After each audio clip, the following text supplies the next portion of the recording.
Un petit peu compliqué comme vous pouvez le voir, hein, puisque je ne suis pas sur OBS sur mon ordinateur ou quoi que ce soit, mais que je stream sur Twitch directement avec mon smartphone. Donc est-ce que vous pouvez me confirmer que vous m'entendez et que vous me voyez bien? Voilà, je vais me concentrer là-dessus. Hop.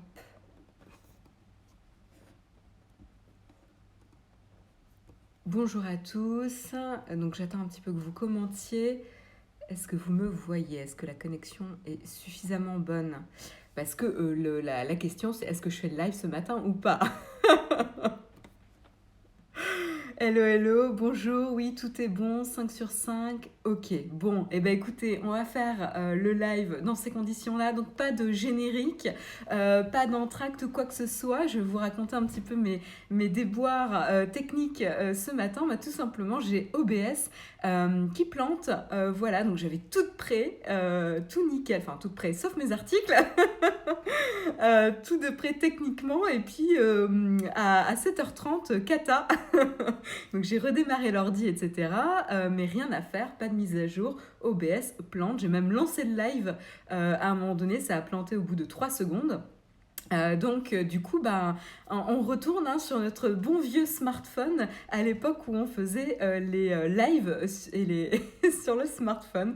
Voilà, donc désolé un petit peu pour le setup un peu en mode camping ce matin. Mais bon, au moins le principal, c'est quand même qu'on débriefe de l'actu tech en ce mercredi 14 octobre, déjà pour ce mug numéro 209, 219, j'ai oublié une dizaine, mug 219. Donc de quoi on va parler ce matin?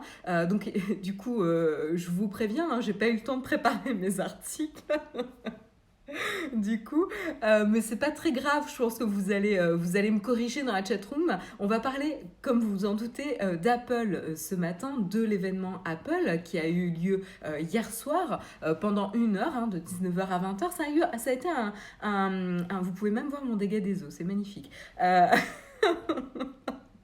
La honte. Voilà, donc ça a lieu pendant 1 heure hier soir.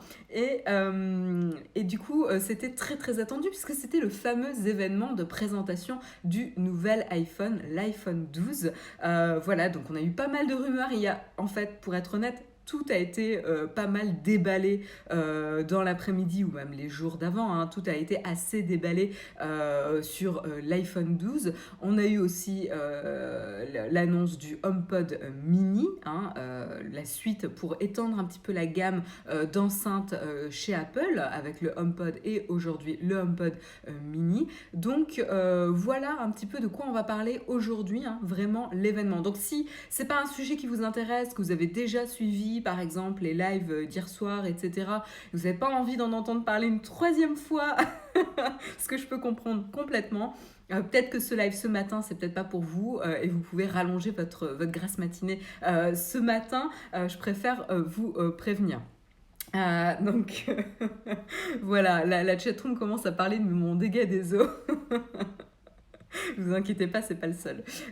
Donc voilà. Et puis on terminera quand même ce mug ce matin où je souhaitais vraiment vous parler de mon coup de cœur musique de cet été. C'est le coup de cœur qui m'a permis de tenir voilà cet été ou cette ambiance voilà, de contexte de crise sanitaire, etc., qui peut être un peu stressant, qui peut mettre un peu sur les dents. Du coup, c'est un album qui m'a permis de souffler, de me changer les idées et de retrouver une énergie. Voilà, je suis à fond les ballons pour cette rentrée, que ce soit sur un plan personnel ou professionnel. Et c'est important de trouver des choses qui vous permettent un peu de décompresser et d'apprécier un peu tout ça.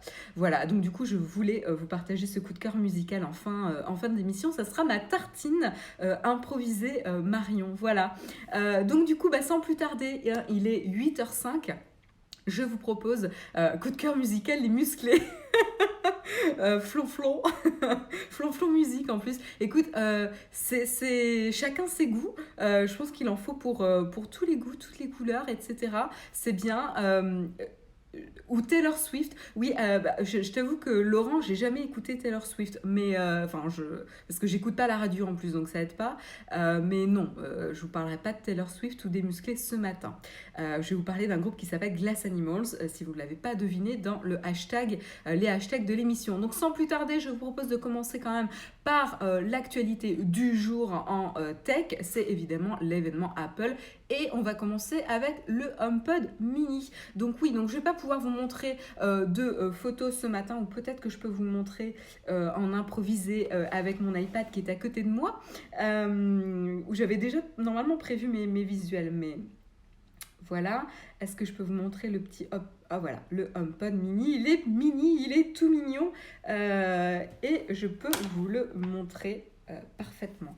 Donc voilà le HomePod mini. Vous voyez même le reflet de mon Mac dans l'iPad. Mais voilà la petite boule. Donc en fait là vous le voyez en blanc ou en noir. En fait sur le blanc vous ne le voyez pas ici à cause du contraste. Mais en fait vous avez également la petite résille ici qu'on peut voir sur le modèle noir. C'est également présent sur le blanc. Je vais peut-être baisser le contraste pour que je puisse mieux vous montrer. C'est pas encore parfait. Hop, on ajuste un petit peu. Voilà. Là, c'est un peu plus fidèle. Voilà à quoi ressemble le HomePod mini. Du coup, j'y vois plus rien sur mon écran. Le HomePod mini, dont le prix est à 99 €. Son équivalent d'ailleurs aux États-Unis est 99 $. Ils n'ont pas fait de changement de prix parce que du coup, ça aurait pu être plus cher en France à cause des taxes. Parce que je vous rappelle que quand on parle des prix américains, c'est hors taxe. Les États, parce que les taxes sont différentes en fonction des États aux États-Unis. Donc du coup, c'est pour ça qu'ils donnent les prix hors taxe. Or, en France, on communique les prix avec taxes. Voilà pour les petites différences aussi qu'il peut y avoir de temps en temps. Donc pour le HomePod mini, première remarque, changement de forme, de design global, puisque le HomePod, je vous le rappelle, c'était quand même une grosse enceinte plutôt cylindrique, même si c'était sympa, joli, c'était pas la même forme. Ici, donc, on a une petite boule, petite, alors j'avais vu des photos, mais c'est vraiment petit, ça fait 8 cm, un peu plus de 8 cm de hauteur, donc c'est vraiment petit, j'ai pas trop de... C'est plus petit qu'une Kindle, par exemple. Donc ça fait à peu près ça sur une Kindle. Voilà, donc c'est vraiment petit. J'aime bien comment je vous trouve des astuces pour vous donner une idée de la taille du HomePod mini. Donc du coup, voilà, moi quand je l'avais vu au début, j'avais pris la keynote en cours de route et j'avais pas eu d'échelle sur l'objet, j'avais juste vu des photos. Et du coup, j'avais du mal à me rendre compte, de la taille de l'objet. C'est vraiment petit, du coup c'est discret, ça se fond dans votre intérieur de manière assez sympa, ça fait vraiment objet déco discret. Moi j'aime beaucoup en tout cas sur cet objet. Oui, en effet, je suis désolée. S'il y a des problèmes de son ou de qualité sonore qui n'est pas au top, je ne peux pas malheureusement le contrôler. J'aurais pu mettre mon micro-cravate, mais j'ai oublié, je suis désolée, à cause des petits problèmes techniques. Ce matin, c'est un petit peu compliqué, donc je suis vraiment désolée pour la qualité ce matin. Donc HomePod mini, vraiment c'est la version beaucoup plus abordable du HomePod qu'on avait, donc plus abordable en termes de prix, puisque je vous rappelle que le HomePod dépassait les 300 € quand même. Là on est à moins 200 €, ils ont vraiment cassé la barrière de prix psychologique qu'on pouvait avoir, et du coup ils s'alignent avec les concurrents Google et Amazon qui ont évidemment les équivalents qui avaient déjà sorti depuis pas mal de temps, même 2-3 ans, les équivalents d'une version mini de leur enceinte. Voilà. Qu'est-ce que je peux vous dire de plus ? Vous voyez que sur la petite boule ici, elle a le haut qui est plat. Plat parce qu'en fait on a exactement le même fonctionnement que le HomePod normal, c'est-à-dire qu'on va avoir une surface tactile tout en haut du HomePod mini qui va nous permettre de pouvoir interagir avec Siri notamment et pouvoir gérer les commandes. Voilà. Et donc en termes d'équipement, qui dit mini dit aussi on réduit les specs techniques, hein. Donc alors là, moi je m'y connais pas en termes de construction d'enceinte. Sur un point de vue technique, je ne vais pas pouvoir vous donner mon avis là-dessus, mais ce que je peux vous dire, c'est que le Mini est équipé d'un transducteur à large bande et de radiateurs passifs, si ça vous dit quelque chose. Par contre, en termes de puce, là aussi, il est sur une puce beaucoup plus légère, puisque c'est la même puce qu'on le retrouve sur l'Apple Watch SE, qui est également la smartwatch abordable. Donc c'est la puce S5 au lieu de la puce A8 pour le HomePod original. Voilà, donc on retrouve, comme je vous le dis, les fonctionnalités phares du HomePod d'origine, notamment la maison connectée. Donc on va pouvoir installer très rapidement le HomePod, pouvoir contrôler sa maison et tout ce qui est maison connectée, hein, device, appareil connecté, lumière, alarme, etc., caméra et tout. On va pouvoir accéder évidemment à Apple Music. On y reviendra justement sur les services de musique disponibles sur le HomePod. On va pouvoir bénéficier de l'assistant vocal Siri.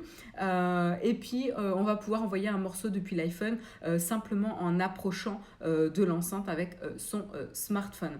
Il y a également un focus sur la sécurité. Petite chose intéressante, si vous posez une question personnelle au HomePod et que le propriétaire de l'HomePod ou en tout cas quelqu'un du foyer n'est pas à proximité, le HomePod ne répondra pas, pour éviter que que des invités puissent interroger le HomePod sans l'accord d'une personne du foyer. Donc ils ont pensé à des choses assez malines pour protéger aussi la vie privée des possesseurs de HomePod. Ça, je trouvais ça assez malin. Pour information, je vous ai parlé du prix, mais je ne vous ai pas dit à quelle date on pourrait l'acheter. Donc il sera disponible à partir du 16 novembre, un peu plus tard que le reste des appareils dont on va parler aujourd'hui, qui vont être en précommande à partir de cette semaine et en livraison à partir de la semaine prochaine. Mais le HomePod, il faudra attendre, le HomePod mini, il faudra attendre un petit peu plus pour se le procurer, mais il va sortir à temps pour les fêtes de Noël, ne vous inquiétez pas. Voilà, le principal, c'est ça. Donc on va revenir sur la chose qui était assez intéressante. Sur les services de musique qui étaient disponibles. Donc Apple lance évidemment avec Apple Music. Sur la présentation presse, ou en tout cas sur le kit presse du HomePod mini, ils mentionnent également Amazon et je suis pas sûre. Et Google, oui, voilà. Ils mentionnent les services de streaming Google et Amazon qui vont être compatibles et disponibles avec le HomePod mini. Mais quid de Spotify? Donc là, on peut s'interroger. Attendez, je vérifie parce que j'étais sur le mauvais... Voilà. Non, Google, c'est pas confirmé, excusez-moi. Donc, ils ont confirmé que les services qui seraient disponibles au lancement, c'est iHeartRadio, qui est très très connu, radio.com, TuneIn, Pandora et Amazon Music. Donc, tout ce qui est YouTube ou Spotify, pour l'instant, on n'a pas de confirmation. Mais le service Amazon Music va être disponible. Donc ça, c'est intéressant. Donc là, c'est assez, osé de ne pas mentionner Spotify, qui reste quand même le service de musique le plus utilisé à l'échelle du monde aujourd'hui, même si Apple Music a quand même grignoté férocement des parts de marché depuis son lancement. Il ne faut pas l'ignorer. On se disait que Spotify était indétrônable et Apple a quand même réussi à grignoter méchamment le marché. Ça supporte pas les mauvais services de streaming, quoi. Oh là là, il y a du troll dans la chatroom. Il y a du troll dans la chatroom. Mais vous avez raison, allez-y, on est là un peu pour ça ce matin quand même. Abus de position dominante, Christophe, non, pas du tout, c'est pas la question, puisque justement ils supportent le service Amazon ou Pandora, etc. Donc ça veut dire qu'ils ne ferment pas la porte aux compétiteurs, ils l'ont dit, ils mettent à disposition pour les applications tierces et les développeurs tierces une possibilité de développer et d'être compatible avec le HomePod. C'est juste que pour l'instant, Spotify n'est pas présent au lancement. Alors, est-ce que c'est un choix de Spotify? Est-ce que Spotify n'a pas eu accès en avant-première pour préparer son application compatible avec le HomePod? Je n'en sais rien. Mais en tout cas, ils n'ont pas fermé, définitivement, ils n'ont pas refusé que Spotify soit présent sur le HomePod, puisque c'est compatible avec d'autres applications tierces. Et là, ça serait difficile à tenir, légalement parlant, d'ouvrir à certains compétiteurs comme Amazon et pas à d'autres. Voilà, je ne suis pas avocate. Donc, je ne suis pas une experte en droit, mais ça me semblerait difficilement défendable de cibler un compétiteur spécifique là-dessus. Oui, alors vous faites le lien en effet sur le fait que Spotify soutient Epic et en effet ils se sont liés ensemble dans un effort commun pour protester contre les règles de l'App Store et les conditions générales d'utilisation de l'App Store. On en a pas mal déjà parlé lors des mugs précédents, mais encore une fois, c'est quand même compliqué, difficilement défendable de refuser à un compétiteur l'accès à une enceinte. On va voir. S'il l'avait fermé et qu'il l'avait rendu propriétaire uniquement pour Apple Music, je dis pas. Potentiellement, c'est un choix, c'est aussi très dangereux pour Apple parce qu'il se prive d'un bon nombre d'utilisateurs, mais je pense que c'est pas très malin. Je pense que c'est sûrement juste que Spotify n'a pas envoyé son icône à temps pour la slide.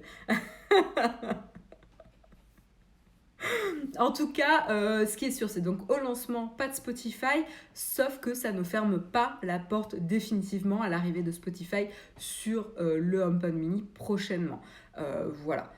Je pense que si... voilà. On peut discuter de est-ce que c'était malin, est-ce que Spotify pour l'instant n'a pas prévu, ou est-ce que ça fait pas partie de ses priorités, ou est-ce qu'Apple a délibérément ignoré Spotify jusqu'à ce qu'il soit prêt pour l'application, ce qu'ils auraient pu très bien dire, et prochainement Spotify, et comme ça les heurte un petit peu. Je sais pas, là-dessus j'ai du mal à me prononcer, mais en tout cas la porte n'est pas fermée complètement. Est-ce qu'il y a d'autres choses intéressantes que je peux vous dire sur ce HomePod mini? Non, je pense qu'on est pas mal. Évidemment, donc on a dit que Apple n'avait pas mentionné Spotify de la keynote, mais ils n'ont pas, comme vous l'avez dit, Apple n'a pas mentionné Epic non plus. Et donc justement, ils ont plutôt accordé un temps de parole au studio Riot Games pour leur jeu League of Legends, puisqu'il a été adapté sur iPhone. Mais voilà, je pense qu'on peut enchaîner sur les iPhones maintenant. Donc, les iPhones, l'iPhone 12, tant attendu. Donc, de quoi on va parler? Donc, on avait pas mal de choses qui avaient leaké, mais quand même, la bonne surprise, c'est que comparé à l'iPhone 11, on ne se retrouve pas avec une gamme avec 3 modèles, mais une gamme avec 4 modèles d'iPhone. Donc certes, ça peut être un petit peu compliqué à naviguer, mais ils ont quand même fait des différences qui sont compréhensibles à peu près pour le grand public, je dirais. Donc d'abord, il y a une différence de taille. Déjà sur ces iPhones. Les 4 modèles n'ont pas tous la même taille d'écran. Donc on a la surprise, c'est l'iPhone 12 mini. Donc on a Apple qui cette fois-ci adresse un segment de marché, une part des utilisateurs qui sont plus intéressés par des iPhones plus petits. Moi c'est mon cas par exemple. L'iPhone 10 que j'ai maintenant depuis 3 ans maintenant me convient, mais reste trop grand. Il est trop grand en ce qui me concerne et je serais assez tentée pour revenir sur un iPhone plus petit, plus compact, plus pratique à garder parce que typiquement dans les poches de pantalon, l'iPhone 10 c'est quand même très très compliqué et même dans des petits sacs, etc. Donc je serais très tentée, je fais partie de ces personnes qui seraient tentées par un petit iPhone, surtout qu'il est petit mais juste en taille. C'est juste la seule chose qui le différencie de l'iPhone 12 d'à côté. Donc on parle de taille, je vais vous dire quand même les tailles. L'iPhone 12 mini, Il est à 5,4 pouces, donc plus petit hein, que l'iPhone 10, qui est lui à 5,8, ou que l'iPhone SE2 aussi, qui était plus grand. Ensuite, on a l'iPhone 12, le standard, voilà, iPhone 12, sobrement. Lui est à 6,1 pouces.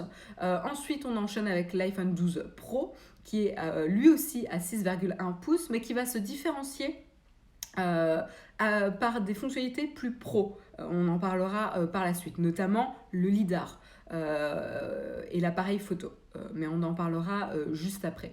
Et puis, on a le dernier, le grand modèle, l'iPhone 12 Pro Max, qui lui est donc à 6,7 pouces, qui est donc le plus grand modèle d'iPhone qu'on a eu jusqu'ici, puisque le dernier, l'iPhone 11 Pro Max, je commence à avoir des difficultés pour les noms. Hein. On commence à atterrir sur des noms un peu compliqués.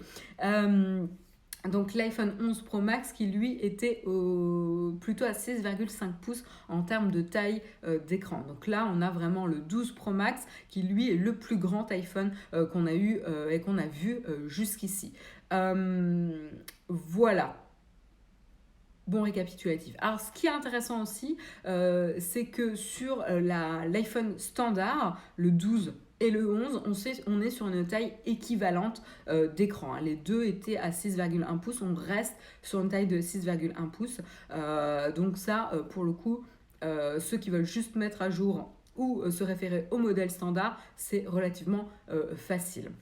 Voilà, et on a une légère augmentation pour le format Pro, puisqu'on passe de 5,8 pouces pour le 11 Pro à 6,1 pouces pour le 12 Pro. Voilà en termes de taille de quoi on voulait parler.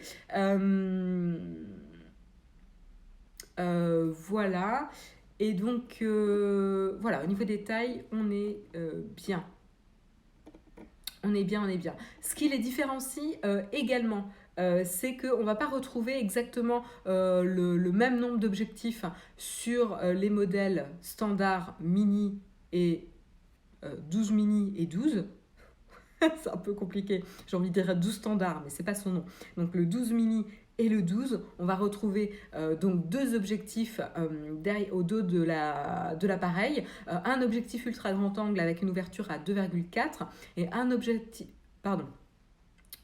oui c'est ça, un objectif ultra grand angle avec une ouverture à 2,4 et un objectif grand angle avec une ouverture à 1,6. Voilà, donc ça c'est pour le mini et le 12.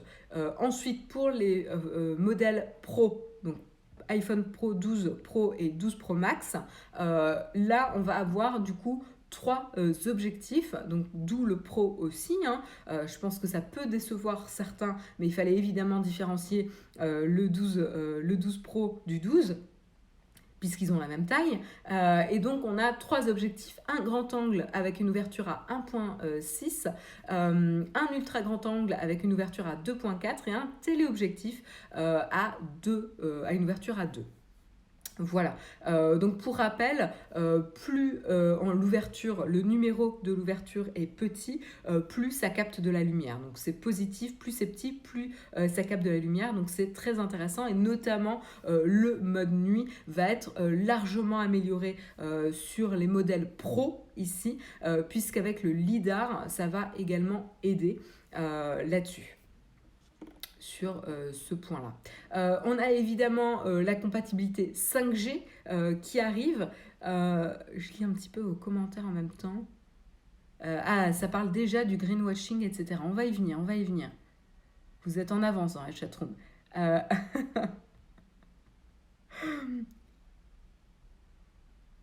Ce qui rend un peu illisible, c'est surtout le maintien de l'iPhone 11 et XR. Oui, ça, je suis assez d'accord. Assez d'accord.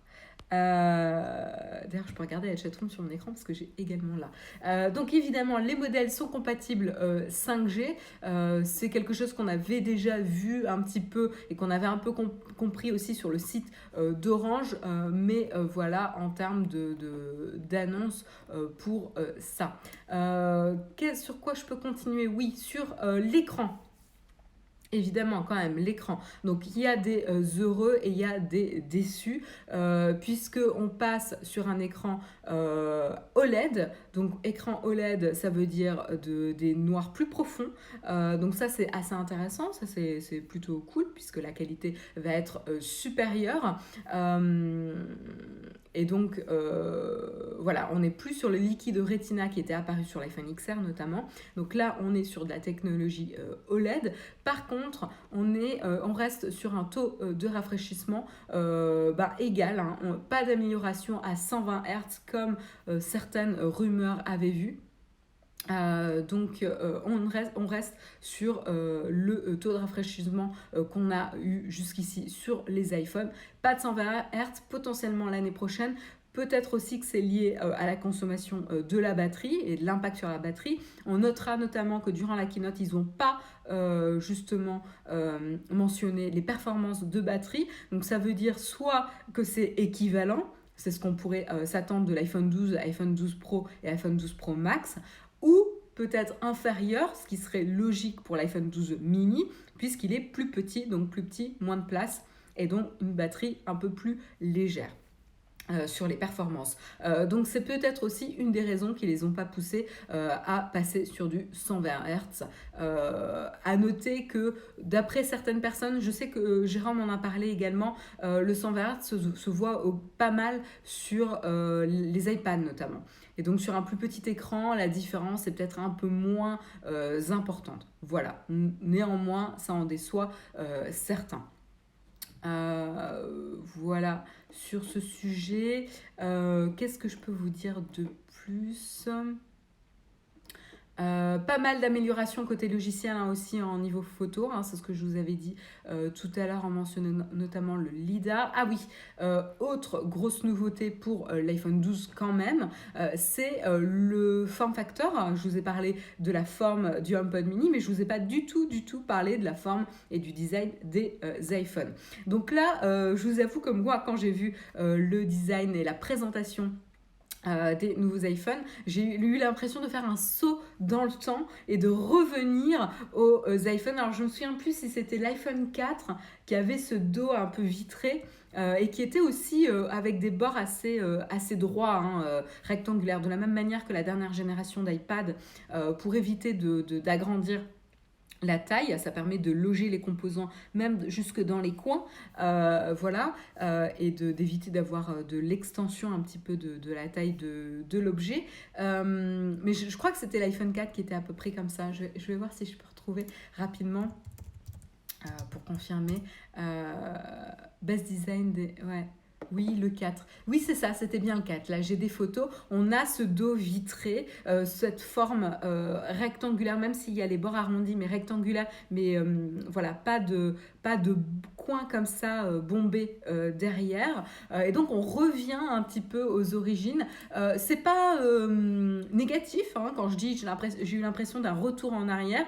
C'est pas forcément... c'est un design que moi, j'appréciais beaucoup. Il était peut-être moins agréable à tenir en main parce que les bords sont un peu plus droits, donc qui épousent moins la main, mais comme de toute façon tout le monde la majeure partie, je serais intéressée de voir les stats, mais la majeure partie des personnes mettent une coque sur leur iPhone. En fait, ça ne sera pas désagréable à tenir en main. Donc voilà. Et ça peut le rendre plus fin, c'est le cas. Hein. Ils se sont allégés, plus fin, plus léger et plus petit pour une taille égale d'écran ou supérieure. Donc voilà, on y gagne dans tous les cas.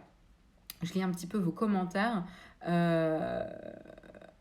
Les boomers de la chatroom vont nous dire quel iPhone 4. Donc on est sur quelque chose d'assez sobre en effet. Le 4 et le 5 avaient le même design. D'accord. Moins glissant en main aussi. Je pense qu'il va être plus glissant. Hein. Avec le céramique là, le Ceramic Shield, je pense qu'il va être plus glissant que l'iPhone actuel, qui reste pas génial. Mais bon, encore une fois, quand vous mettez une coque, ça fonctionne bien. Mais moi, je me rappelle de mon iPhone, je sais plus si c'était le 4 ou le 5 que j'ai eu, le dos en verre là, c'était un vrai galet. J'avais le malheur de le toucher sur mon bureau, il partait, il dévalait le bureau, quoi. Donc attention à voir ce que ça va donner, hein. Le dos en verre, c'est quand même pas génial.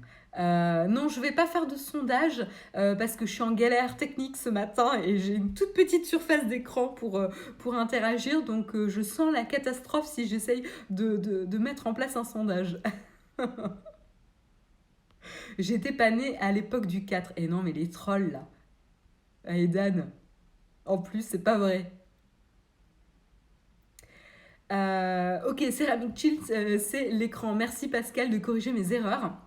Mais en tout cas, il y a un dos. D'accord, donc le Ceramic Shield, c'est vrai. En plus, je me rappelle de ce qu'avaient dit Guillaume et Jérôme hier soir. Et en plus de la keynote, le Ceramic Shield, c'est juste la solidité de l'écran où ils ont dit qu'il était nettement supérieur à toutes les performances de solidité d'écran qu'ils ont eu jusqu'ici. Ils nous le font un peu chaque année, hein, j'ai l'impression.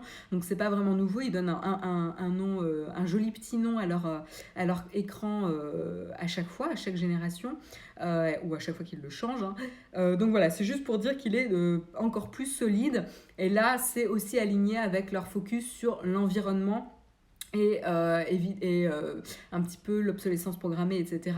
Bref, on peut dire greenwashing ou pas, en tout cas Apple ne peut pas ignorer cet aspect, hein, parce qu'ils sont pointés du doigt et les sociétés de technologie sont pointées du doigt pour pousser à la consommation, hein. Le but c'est quand même de vendre un maximum d'appareils, enfin pas que, c'est surtout d'avoir un grand taux d'adoption à l'échelle mondiale, ou en tout cas sur les marchés sur lesquels ils sont présents.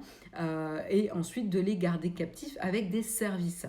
Donc en fait, Apple est de moins en moins poussé sur vendre à tout prix et renouveler à tout prix des appareils, même si ça les arrange bien quand même, puisque c'est quand même pas un hasard s'ils font leurs annonces juste avant Noël quand même, hein, voilà, donc bon, ça peut se discuter, mais en tout cas, ils essayent de montrer, d'avoir des initiatives qui montrent qu'ils ne sont pas forcément les grands méchants et qui font des efforts là-dessus et qu'ils veulent s'assurer que l'appareil qui nous accompagne dans la poche au quotidien tous les jours est solide avec ce Ceramic Shield. Merci pour la correction.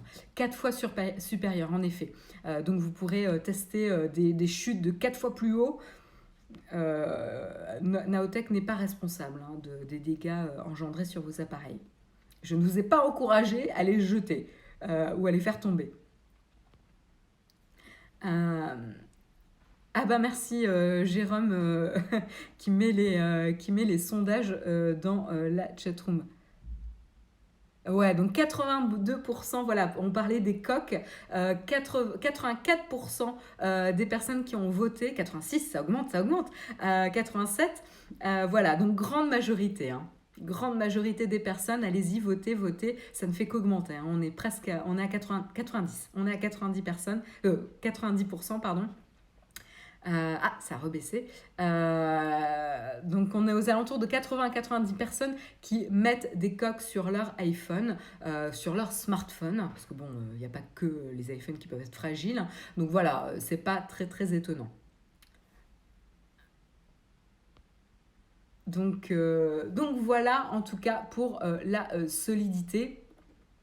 Qu'est-ce que je peux vous dire de plus? Donc on a déjà parlé des appareils photo. Au niveau de la puce, on est évidemment sur la puce A14 qui a été introduite avec notamment l'iPad Air 4. Voilà, donc à 6 cœurs qui promet évidemment des performances à la hausse et qui pourra notamment être utilisé sur notamment le LiDAR. Et toutes les petites choses sympas, réalité augmentée, qui va être assez sympa sur les modèles pro notamment. Et donc c'est la même également sur les formats pro. Voilà, donc je pense que ça, on est pas mal. Est-ce qu'il y a des choses que je ne vous ai pas dit? Donc oui, le LiDAR, qu'est-ce que ça va permettre? Je ne sais pas si je vous l'ai dit tout à l'heure, hein. J'ai peur de me répéter, mais je suis désolée, j'ai un peu mes articles en bordel ce matin. Donc le LiDAR, ça va tout simplement être présent sur les modèles pro uniquement des iPhones. Donc c'est ce qui différencie, c'est une des choses qui différencie par exemple l'iPhone 12 Pro de l'iPhone 12 puisqu'ils ont la même taille, c'est le nombre d'objectifs et également la présence du LiDAR. Ça va permettre d'améliorer les performances en réalité augmentée, de mesurer les objets avec plus de précision, les objets, les pièces, etc. Et servir aux photos prises avec le mode portrait également, puisque ça va mieux pouvoir détecter la forme, etc. et l'environnement derrière et la différence de profondeur de champ avec les différents plans. Voilà, et donc une des premières applications à bénéficier notamment des performances du LiDAR, c'est Snapchat, il me semble. J'avais vu un article ce matin, ce qui n'est pas étonnant, puisque Snapchat avec ses filtres sont évidemment dans la course au niveau de la réalité augmentée. Donc ça, c'est bien joué de leur part et assez malin aussi de la part d'Apple de faire des partenariats de la sorte pour montrer des usages typiques de la technologie qu'ils ajoutent sur les iPhones. Pour rappel, d'ailleurs, ce n'est pas le premier objet, l'iPhone 12 Pro et Pro Max, ce ne sont pas les premiers appareils à bénéficier de la technologie LiDAR, puisque l'iPad Pro en bénéficie également. Voilà, donc ça, c'est pas vraiment étonnant en tout cas. Donc ça, on en a déjà parlé. Voilà. Excusez-moi, je lis en même temps. Non, mais je pense qu'on est pas mal. Ah si, autre différence, et pas des moindres, je sais que vous, dans la chatroom, vous allez être très très intéressés, et ça va intéresser, je suppose, Jérôme également, c'est que Apple introduit la fonctionnalité ProRAW sur ses appareils, sa gamme Pro, donc iPhone 12 Pro et iPhone 12 Pro Max, qui s'adresse évidemment aux professionnels de l'image, qui va pouvoir justement prendre des images non traitées et pouvoir les traiter en post-prod ensuite. Donc ça, je pense que c'est une très très bonne nouvelle pour les pros des images. Et on a également pour les modèles pro la capacité de filmer des vidéos en 4K à 60 images par seconde avec du HDR Dolby Vision. Et c'est le premier smartphone qui est capable de faire ça aujourd'hui. Je suis perturbée, je crois avoir besoin du gap photo des pros, mais la différence de prix ne le vaut pas. Je trouve donc que j'hésite avec le mini. Oui, Jarry Dezon, je ne sais pas comment prononcer ton pseudo. La question, c'est vraiment ça. C'est où est-ce que vous vous situez sur vraiment l'aspect photo de l'iPhone, parce que c'est vraiment ce qui va les différencier.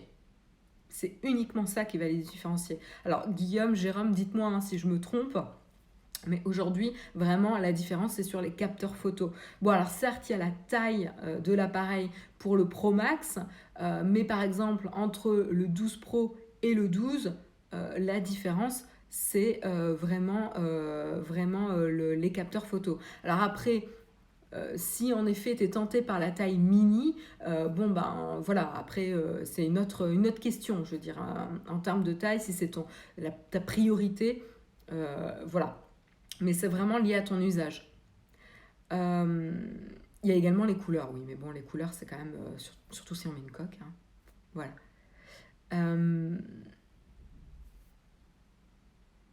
Pour le coup, les pros sont vraiment pros cette année. Les pas pros conviendront à 95% des usages normaux. Oui, tout à fait. C'est vrai que je suis assez d'accord avec ta remarque, Jérôme.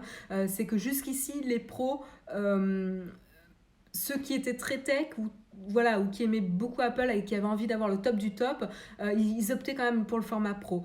Aujourd'hui, si tu n'as vraiment pas un usage photo poussé, potentiellement l'usage du RAW, l'usage des 3 capteurs, etc., ou même du LiDAR pour des meilleures performances, ou en mode photo nuit, qui est un vrai mode photo nuit, c'est-à-dire que c'est pas pour faire croire que c'est la journée. Je sais qu'ils ont eu le débat hier soir, mais moi je ne vois pas l'intérêt d'avoir un mode nuit qui fait croire que c'est en plein jour, mais plutôt qui optimise la sensation de nuit et le rendu des photos nuit. Ça, je trouve ça intéressant, c'est un vrai parti pris.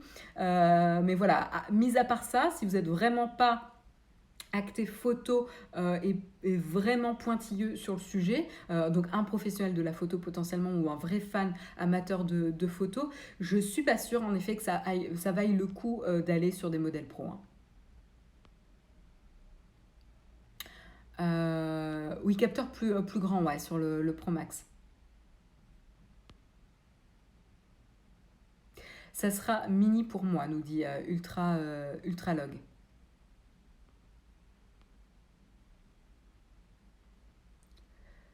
Dommage que le Pro n'ait pas le même capteur que le Pro Max.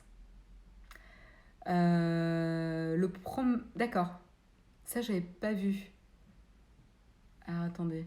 Ça, j'ai pas vu, ouais. J'ai peut-être raté ça. On a du mal hein, quand même à s'y retrouver sur les descriptifs des capteurs, hein.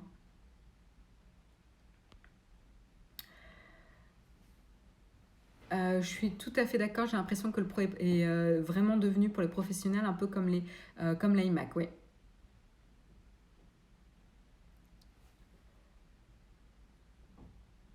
Ouais, en effet, Eric, hein, c'est ce qu'on a dit tout à l'heure. La batterie n'a pas du tout été mentionnée, en effet. Ouais, je suis assez d'accord avec toi, hein. Si le Pro n'a pas le même capteur que le Pro Max, ça devient quand même assez compliqué. Le Pro Max a un capteur plus grand sur le téléobjectif que le Pro. D'accord. Ça, je ne l'ai pas vu. Merci de la précision. C'est vrai que ça devient assez confus quand même et assez complexe de s'y retrouver, hein. C'est pas vraiment mis en avant, nous dit justement Guillaume. En gros, le Pro Max a son capteur à 26 mm plus grand que le 26 mm du Pro normal. D'accord. Merci pour la nuance. Je pense que c'est important de le dire pour la chatroom, justement. Voilà. Écoutez, je crois qu'on a fait pas mal le tour au niveau des iPhones. En tout cas, l'agréable surprise, c'est vraiment l'iPhone 12 mini. En tout cas, pour moi, l'agréable surprise, c'est l'iPhone 12 mini, où on revient sur une taille, où en tout cas, Apple fait de la place pour les gens qui aiment les petits smartphones. Je vous avoue que... en regardant en détail hier soir, etc. Au début, j'étais là, non, mais je ne vais pas changer d'iPhone, etc. Il n'y a aucune raison et tout. Et honnêtement, j'ai aucune raison d'en changer, mais j'aime pas la taille de mon iPhone 10 qui est légèrement trop grand. Mais je vais patienter parce que ça ne me suffit pas. J'aurais voulu de l'USB-C. Mais justement, en parlant d'USB-C et de recharge, on va enchaîner sur la grosse surprise, l'annonce d'hier concernant la recharge avec le retour du MagSafe. Et oui, là on ne parle pas du MagSafe dans le cadre des MacBooks, hein, vous savez, cette petite connectique magnétique qui permettait d'éviter des catastrophes quand vous tiriez sur le câble et que le portable venait avec, qui a créé de nombreux accidents, hein, notamment sur les utilisateurs de PC. Je troll. Mais voilà, tous les amateurs de MacBook, en tout cas les ordinateurs portables d'Apple, regrettent la disparition du MagSafe. En tout cas, moi je l'aimais beaucoup et je l'ai encore d'ailleurs sur mon modèle présent de Mac, mais je ne l'ai pas sur mon modèle professionnel qui est plus récent, qui a l'USB-C. Et même si c'est appréciable d'avoir une connectique qui est universelle, et ben, la sécurité quand même du MagSafe, j'aimais bien. En plus, voilà, il n'y avait pas à réfléchir pour le brancher, ça s'emboîtait directement. Et ben là, on est sur le même principe pour les iPhones, presque, puisque là, on est sur de la recharge sans fil, donc pas besoin même de l'emboîter ou quoi que ce soit, on est sur de la recharge sans fil magnétique qui va permettre de clipper et d'ajuster de manière efficace et précise votre iPhone sur le chargeur MagSafe qui va fonctionner. Et donc du coup, ça va éviter les recharges trop lentes ou pas de recharge du tout parce qu'on n'a pas bien visé en posant son appareil. Je pense qu'on en a tous parlé, on a tous, depuis que la recharge sans fil est arrivée, c'est démocratisé auprès des appareils, des smartphones.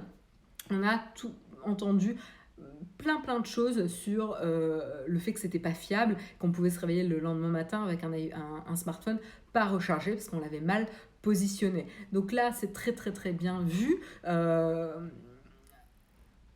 Ouais, flonflon, je suis complètement d'accord avec toi. Le MagSafe, c'est une fonction bienvenue en vrai et surtout, il offre des possibilités très cool, tout à fait.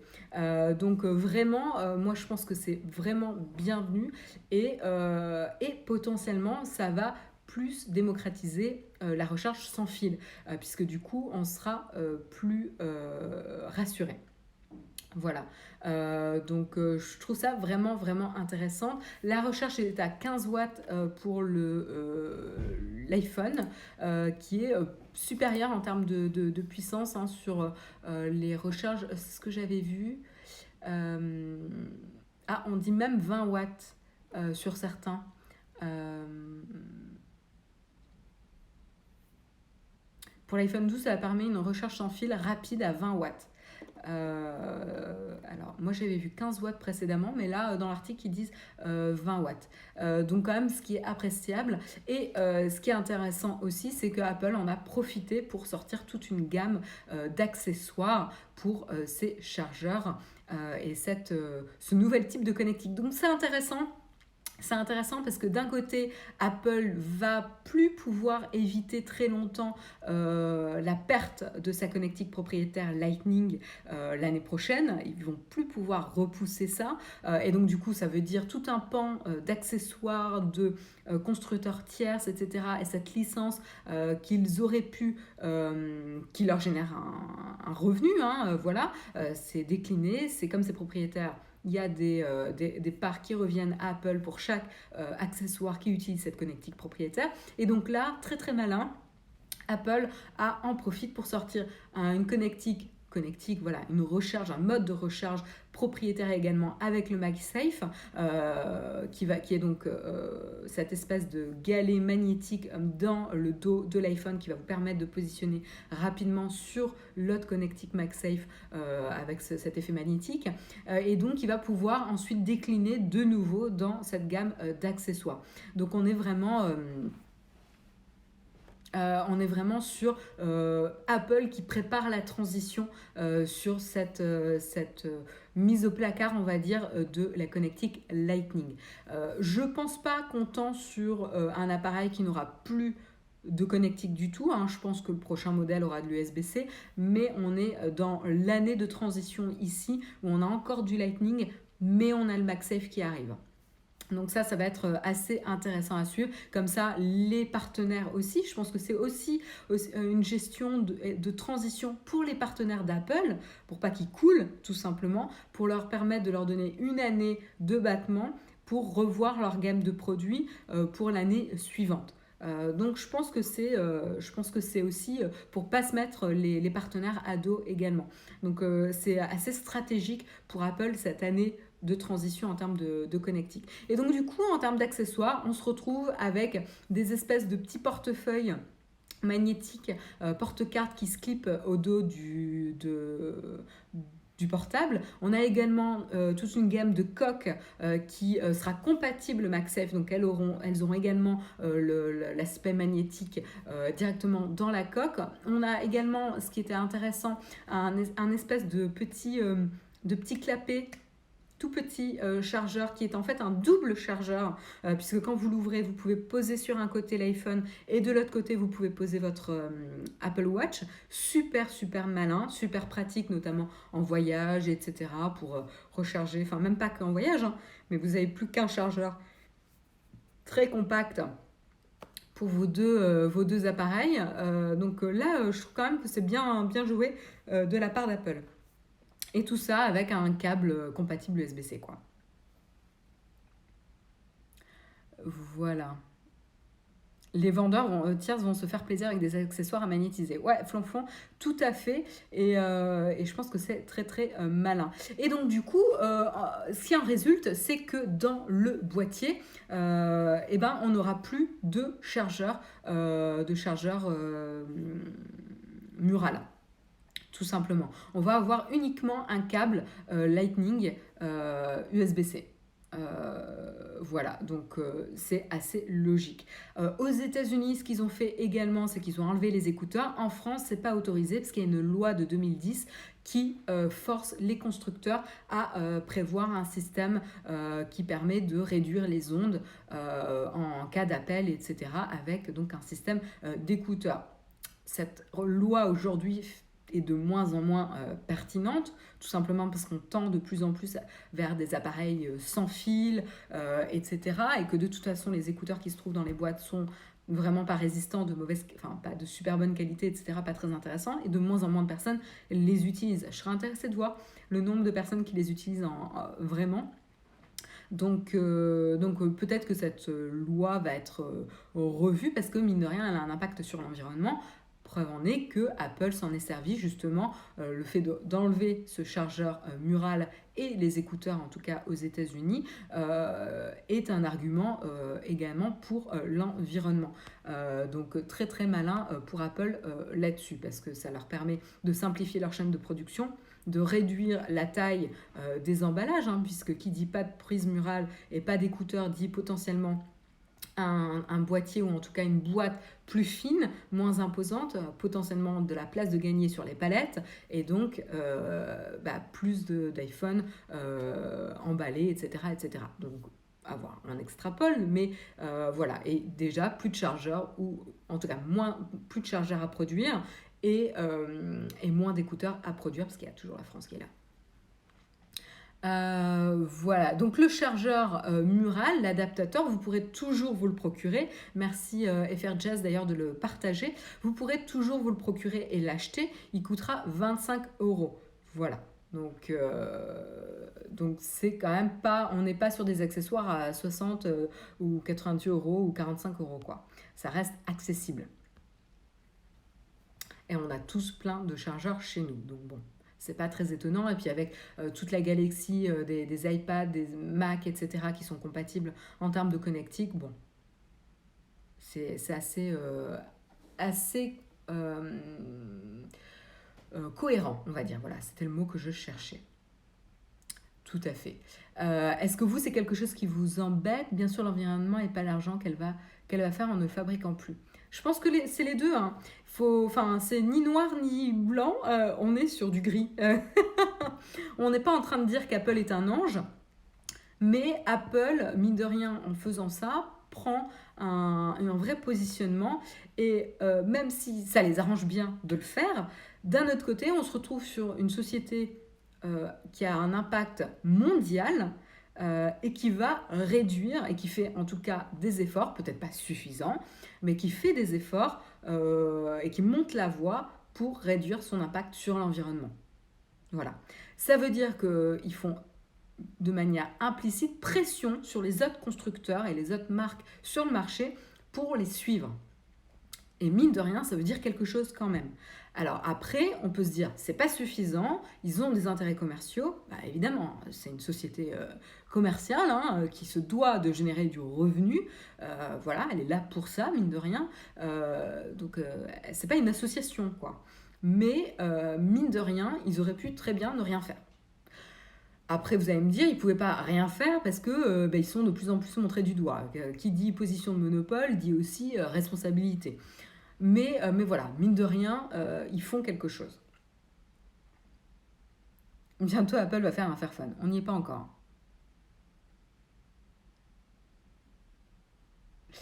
Oui, Oleg, c'est un peu ça. Laisse tomber. Par principe, à partir du moment où c'est une grosse boîte, quels que soient les efforts, vous crierez au greenwashing juste pour faire style. Moi, on ne me la fait pas. Voilà. Dans tous les cas, on est sur un terrain gris ici. C'est pas des anges, c'est pas des méchants. Voilà. On peut adhérer ou pas au discours. Ça, c'est personnel, mais ça ne change pas les actions qu'ils prennent, en tout cas. Voilà, je pense qu'on a fait pas mal de choses. Est-ce qu'on a tout vu? On a tout vu. Je crois qu'on a tout vu. On a tout vu. Il est 8h54. On passe à la tartine. Tartine, donc petit générique, tartine, on tartine, voilà. Faites pas des mèmes de ces pseudo-génériques, s'il vous plaît. De quoi je voulais vous parler ce matin. Donc la tartine le mercredi, en tout cas la tartine en ce qui me concerne, c'est que j'aime bien vous partager quelque chose en termes de streaming. La semaine dernière, je vous avais parlé de Emily in Paris. Et a priori, d'après Jérôme, j'étais un petit peu caustique sur la série. Pourtant, j'étais partie sur le fait de défendre son positionnement. Et j'ai atterri à la critiquer un petit peu durement.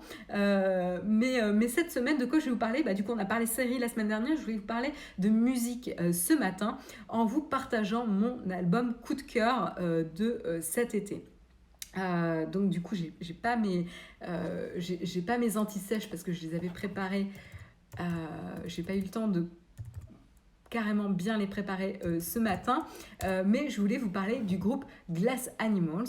Glass Animals qui est un groupe anglais originaire d'Oxford. Qui s'est formé en 2010, ça je vous dis ça de mémoire, qui s'est formé en 2010 à Oxford. Ils sont quatre garçons et qui ont sorti leur premier album en 2014.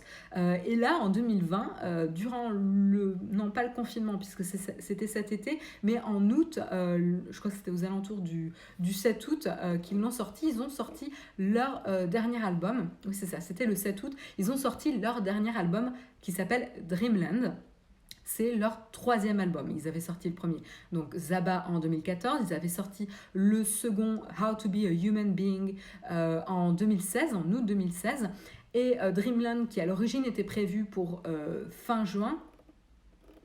Je crois que c'était prévu pour le 28 juin à l'origine. Je regarde.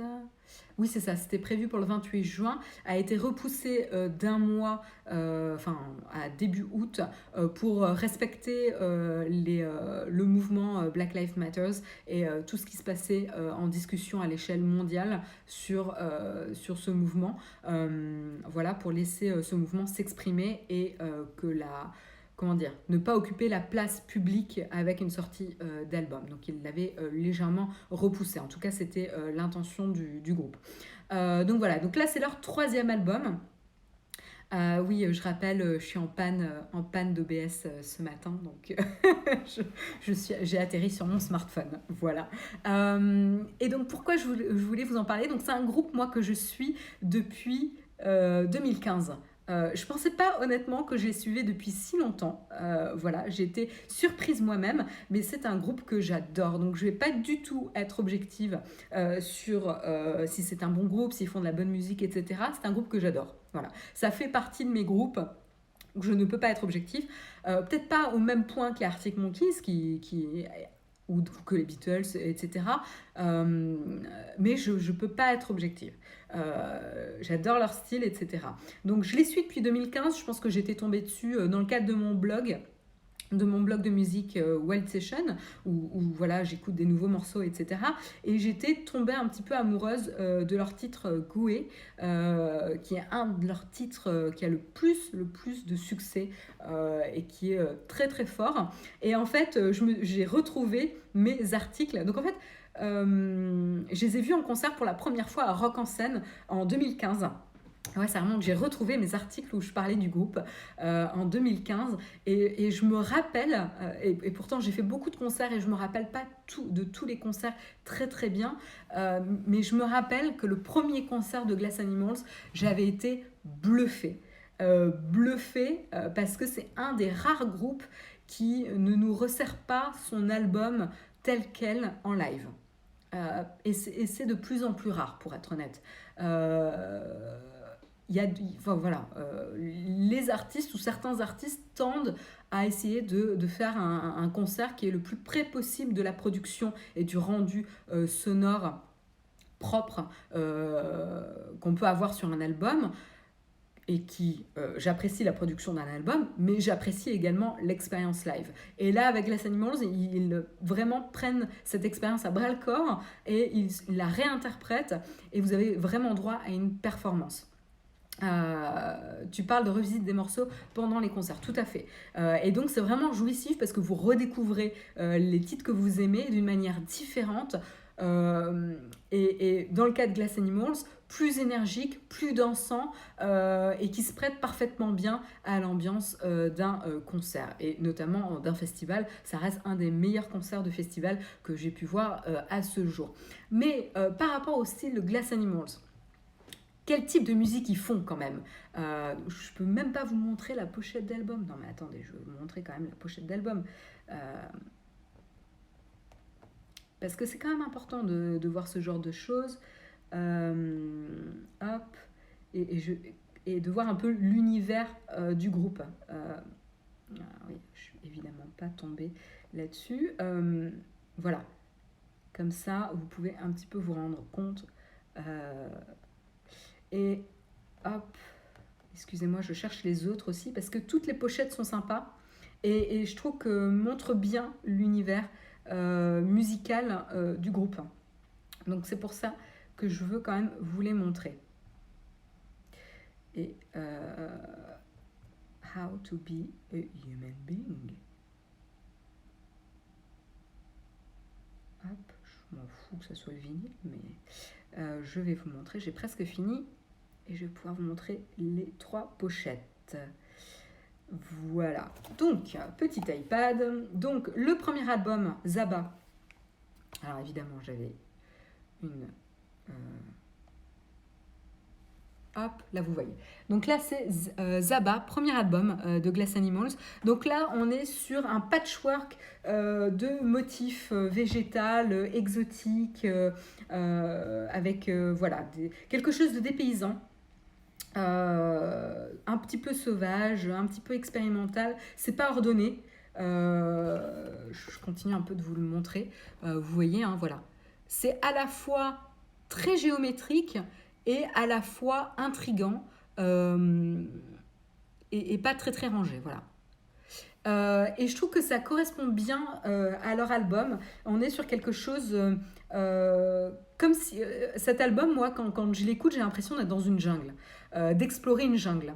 Vous vous baladez à travers les sons, de la rythmique qui peut faire penser à certains rythmes africains, etc. Il y a beaucoup de percussions notamment. Il y a beaucoup d'électronique hein, aussi, très très très électronique, mais voilà, on est quand même sur des sons très indés, très étonnants. Donc on est sur un album, le groupe, hein, c'est un groupe quand même de pop indé, donc il a plusieurs qualificatifs, hein, certains, voilà, psychédélique pop, art pop, tri-hop, indie électronique, parce qu'il y a à la fois le son électronique, et tout ça, ça leur correspond.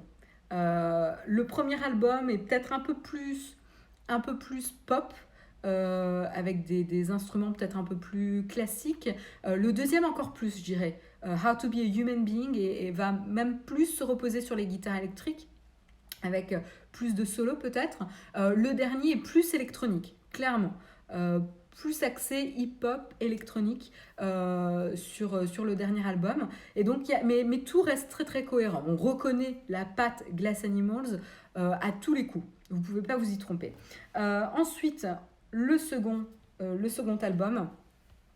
Alors, je disais plus de sons de guitare, oui et non.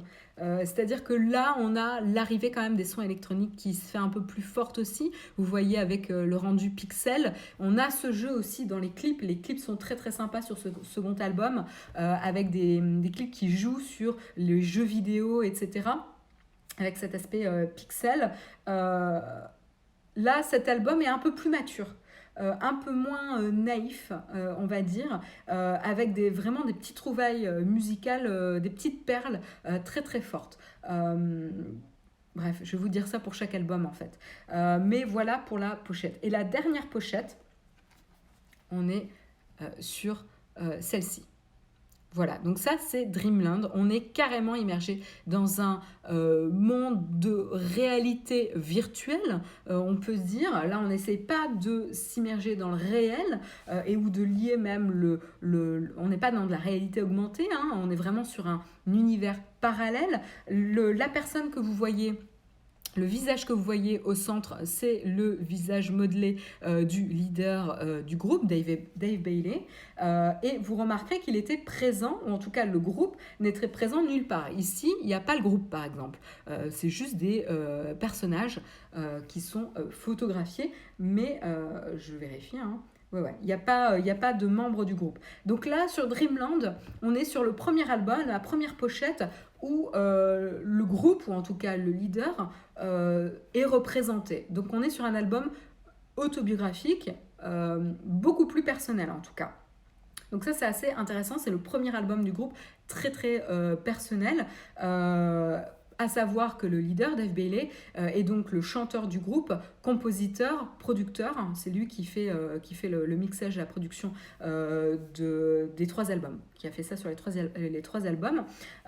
Et on sent qu'il aime la bidouille, hein, d'ailleurs. Il aime bien être dans son studio, bidouiller. Et donc voilà, on est vraiment sur un album plus personnel. Voilà, donc autant vous dire que s'il y a peut-être je vais peut-être enchaîner sur les chansons à découvrir en priorité si vous ne connaissez pas le groupe. Donc les chansons à découvrir du dernier album, du coup si vous commencez par le dernier album, qui est assez accessible, hein, franchement il reste accessible. Je vous conseille les titres Your Love Déjà Vu, qui est vraiment très très chouette. Il y a également une collaboration avec Denzel Curry sur Tokyo Drifting, que je vous conseille fortement. Moi après mes coups de cœur de chansons, j'ai pratiquement mis tous les titres de l'album. J'arrive pas à faire une sélection sur ce groupe, mais mes gros coups de cœur sur cet album, c'est le titre Dreamland, qui est le titre d'ouverture d'ailleurs, et Tangerine aussi, que j'aime beaucoup. Et donc peut-être si je devais choisir 2 titres ou 3 titres que j'adore vraiment vraiment, ça serait Dreamland, le titre d'ouverture, Your Love Déjà Vu, que je trouve super efficace, très très dansant, très très efficace, en titre radio ou en single, c'est parfait. Et Domestic Bliss, que je trouve très, j'allais dire très efficace également, mais excellente quoi. Les paroles sont fortes. Voilà, il y a très chouette. Et à la fin du titre Dreamland, il y a une petite mise en abîme du chanteur qui se disent bon bah maintenant c'est le moment de faire un album et de l'appeler Dreamland. Voilà, c'est un petit clin d'œil parce qu'en effet l'album lui-même s'appelle Dreamland. Tu dirais que c'est inspiré par quoi comme groupe artiste? C'est une bonne question. C'est une bonne question. Si j'avais fait mes recherches, j'aurais pu vous dire ça. J'ai du mal à trouver un groupe qui pourrait ressembler. Surtout que la voix aussi du chanteur est très très spécifique. Je pense qu'il est fortement influencé par tout ce qui est hip-hop ou rap. Très très influencé par le hip-hop, je dirais, parce que tout ce qui est son, manière de chanter, la dominance de la rythmique, des percussions, etc.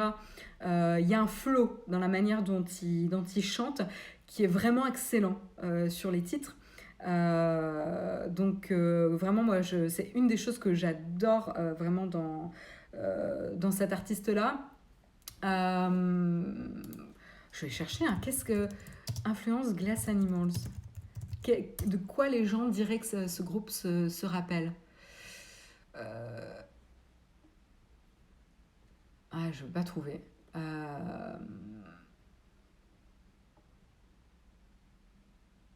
Je sais pas si... Ouais, je vois pas trop.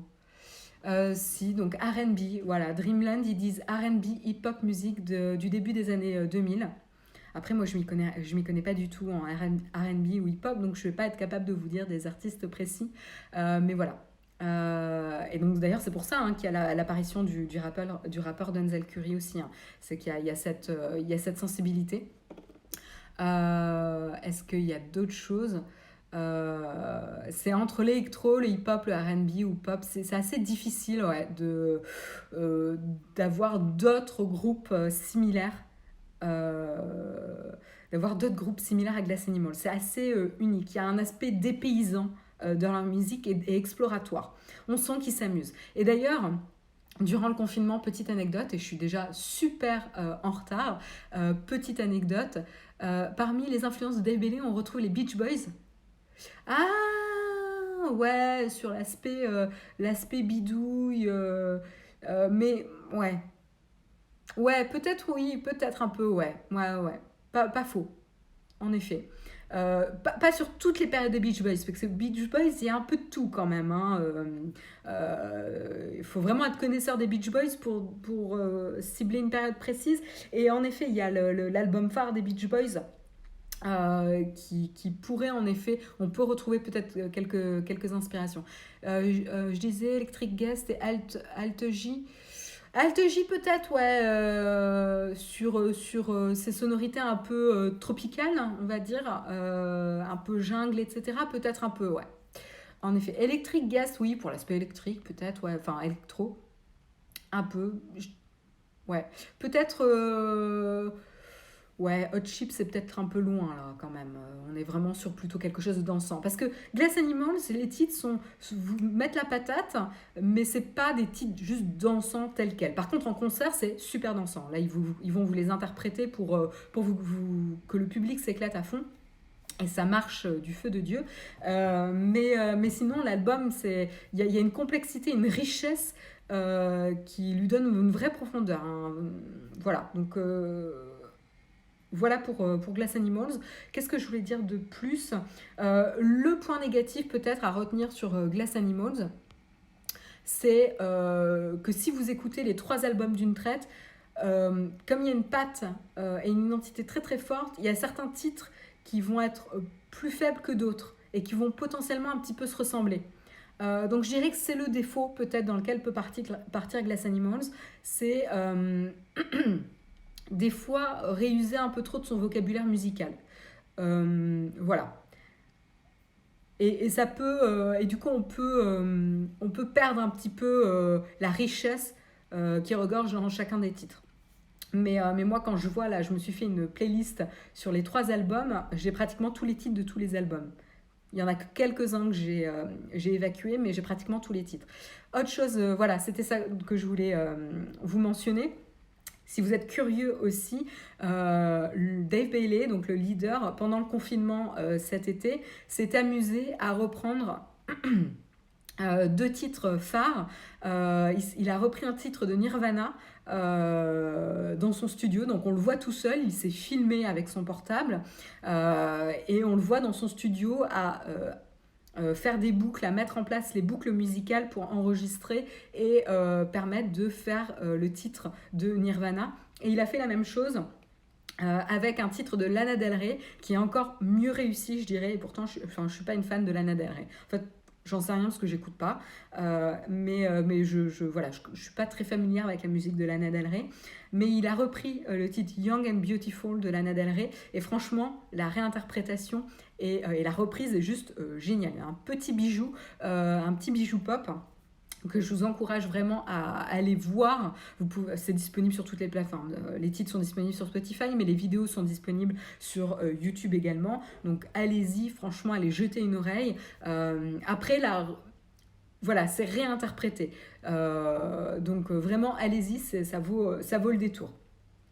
Et si vous êtes curieux comment dire, du monde et de l'univers du groupe, allez voir un petit peu les clips qui sont très chouettes en général. Là encore, on sent qu'ils ont une sensibilité artistique assez poussée. Je pense aussi que c'est ça qui me fait apprécier ce groupe. Il y a un vrai travail d'artistes dans tout ce qu'ils produisent, quoi. Assez intéressant. Voilà, je pense que je vais peut-être pas m'étendre plus longtemps. Quand on tient un blog musical, pas connaître Placebo, c'est un peu dur. Bah oui, Placebo, c'est connu, mais alors ça ressemble pas du tout à Glass Animals. Mais alors là, j'ai beaucoup de mal, quoi. C'est pas que j'aime pas Placebo, hein. Il y a des choses que j'aime, des choses que j'aime moins, etc. Mais j'ai du mal à voir le lien. Je dirais pas que c'est lié, non. TV on Radio, il mélange le rock, le pop et le hip-hop. C'est vrai.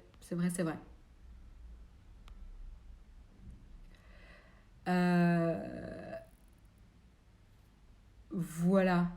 Est-ce que vous avez des questions?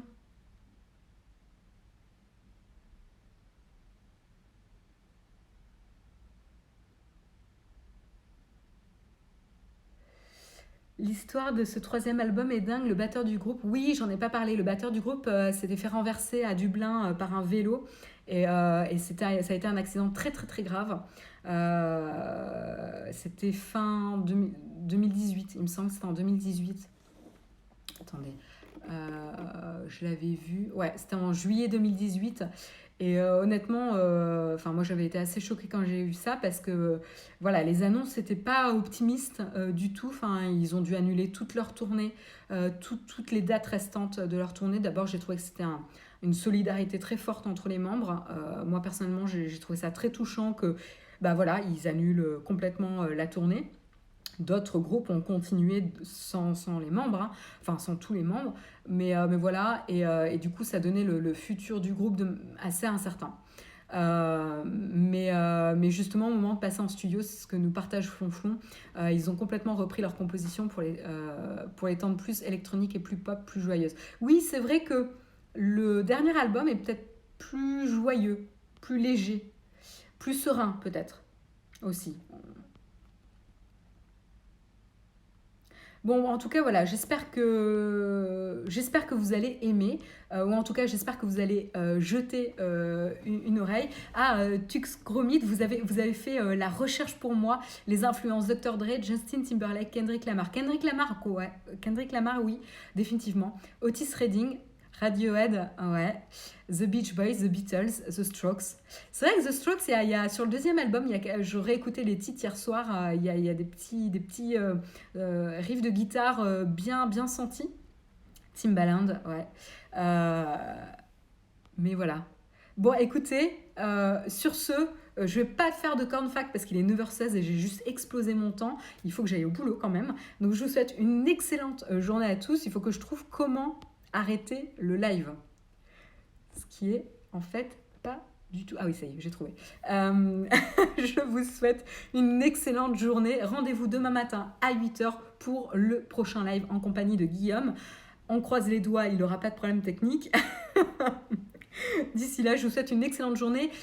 J'ai oublié de vous mentionner qu'aujourd'hui également, Jérôme va prévoir un live pour vous débriefer des bons plans Prime et pour vous faire les liens d'affiliation si besoin. Donc ouvrez l'œil sur Twitter et abonnez-vous au Naotech sur Twitch. Comme ça, vous pourrez être avertis du bon moment. Voilà, très bonne journée à tous et à bientôt.